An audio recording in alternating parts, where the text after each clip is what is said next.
Bonjour à tous, pour ce deuxième épisode de Découvre mon métier, nous sommes à Châlons-en-Champagne, préfecture de la Marne. Ici actuellement au Jard, je vais aller rencontrer Safia, ostéopathe depuis de nombreuses années. Elle va nous faire découvrir ses modes opératoires, ses talents pour exercer ce métier sans contrainte et sans effort pour elle. Vous allez pouvoir aussi découvrir son humanité envers ses patients.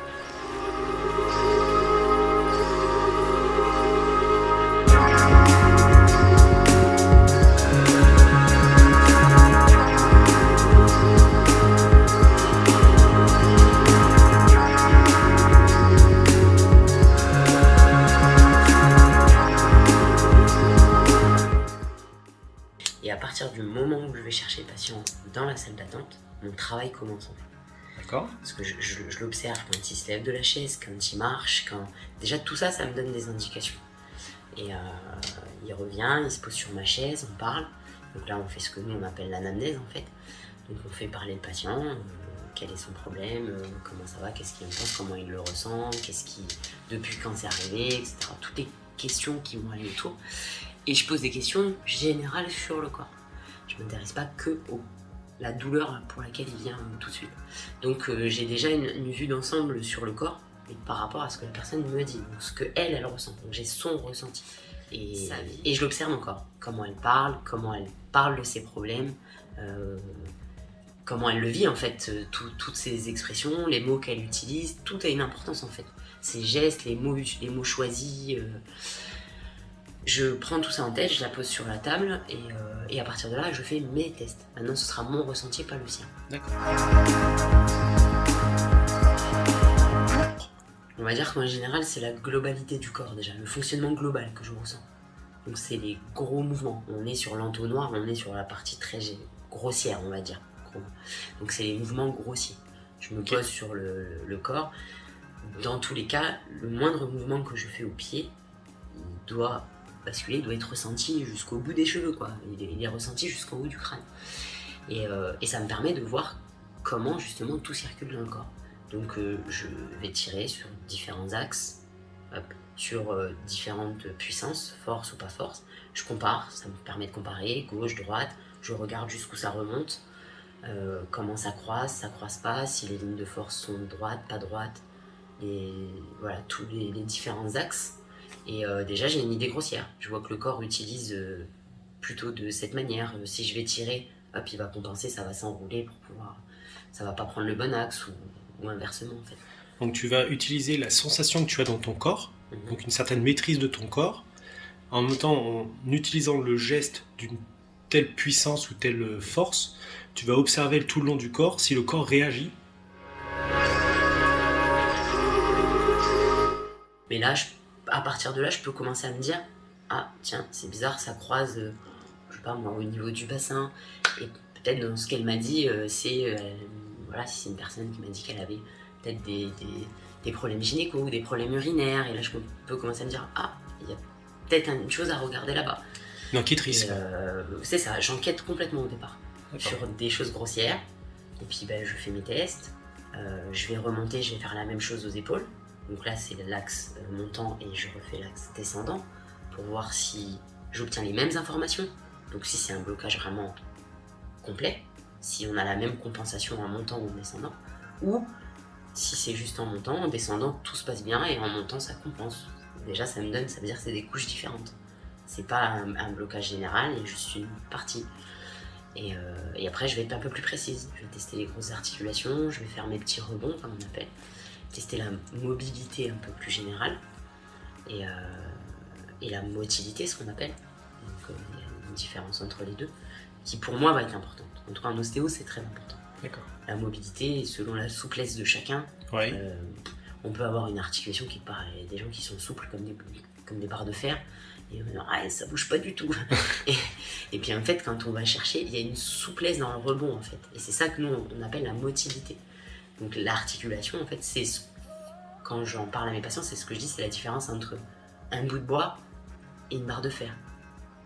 La barre de fer, c'est complètement rigide, il n'y a rien. Le bout de bois, c'est souple. Ça reste droit, ça bouge pas, ça a presque autant de mobilité que la barre de fer. Mais c'est souple, ça vit, en fait. Et Voilà, ça circule. Une articulation qui a une bonne motilité, elle a moins de problèmes qu'une articulation même très souple. Il y a des articulations où il faut voir, les gens sont souples, là pour le coup, c'est des gymnastes. Mais par contre, quand je vais au bout du mouvement et que je cherche la motilité, là c'est raide. Là je suis encore en test. Et là cette fois, je commence à être, l'entonnoir commence à se resserrer, je commence à être un peu plus précise. Et j'ai toujours tendance, surtout là dans le cas du patient qu'on a vu, je teste l'axe central. Donc c'est l'axe crâne-bassin. C'est l'axe central, c'est un peu la fondation d'une maison, quoi. La charpente du toit. Voilà, c'est l'axe central, c'est là où tout est vraiment accroché. Je vais tester cet axe-là. Déjà, ça va me remettre ce que j'avais testé en global. Voilà, là je reprends. Et je vais tester à partir de là. Et je me pose, quand je me positionne comme ça, j'ai toujours une main qui est active et une main qui est passive, qui est à l'écoute. Okay. Donc je vais avoir une main qui va être active et je vais bouger et ressentir sur l'autre axe comment ça se passe. Donc tu as une main qui est émetteur. C'est ça. Et une main qui est récepteur à travers le corps du patient. C'est ça. Je suis obligé de connaître, il y a le triangle, les 3 axes importants, c'est anatomie, biomécanique, physiologie. Et c'est grâce à ces 3 axes-là que je teste. Quand je teste, je sais ce que je teste. Et je sais ce que je cherche à ressentir. Ce que je ressens, je peux le placer quelque part. S'il y a un problème, je vais me dire, ah, l'anatomie là, c'est pas ce qui doit être normalement, ou la biomécanique, ou la physiologie, mais je peux faire des liens grâce à ces connaissances en fait. Et c'est la corrélation de ces 3 là qui me permet de relier tout le corps en fait. D'accord.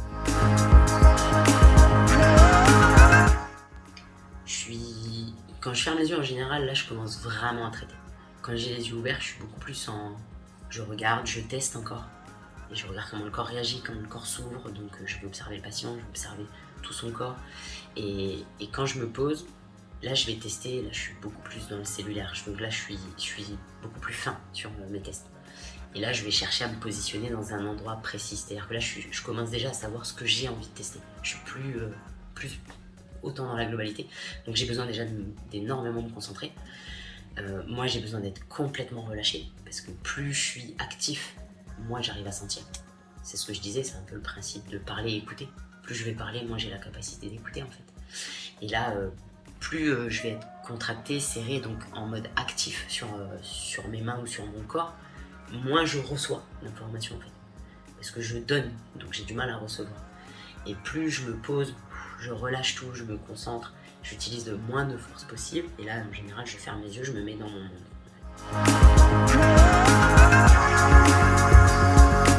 C'est l'intention en fait. Dans l'intention, c'est ça. Quand on apprenait le CO, j'avais un prof qui disait toujours faut qu'on arrive à mettre nos yeux au bout de nos mains. Ouais. En fait, on ressent pas avec nos mains, on voit.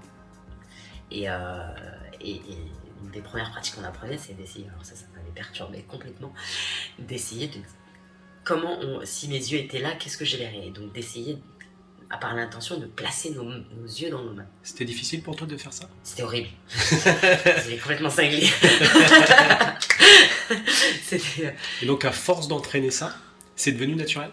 Ça devient, voilà, on arrive de plus en plus à se concentrer et à voir. Et le but, c'est ça, c'est dans l'intention, je déplace un peu mes sensations. Je les déplace le but, c'est de sentir le plus de choses possibles dans le corps, pour mettre encore plus d'informations.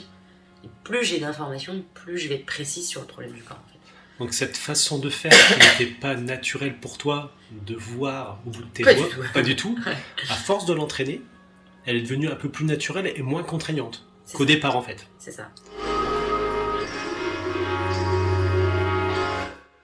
Faut aimer les gens, faut aimer le corps humain, faut aimer ressentir, toucher. Et beaucoup, c'est un métier de passion. Et si on n'aime pas ça, je pense que c'est hyper compliqué, hyper difficile. Alors que si on aime ça, moi ça me demande me concentrer, essayer de sentir les patients, écouter les gens, poser mes mains sur eux. J'adore ça, quoi, c'est pas contraignant pour moi. Donc voilà, et j'essaye d'apporter du mieux tout le temps. Mais quand on écoute déjà les gens et qu'on est là pour les aider, déjà on leur apporte beaucoup. Après, si on arrive en plus à soigner leur douleur, c'est alléluia, c'est gagné. Merci Safia. De rien.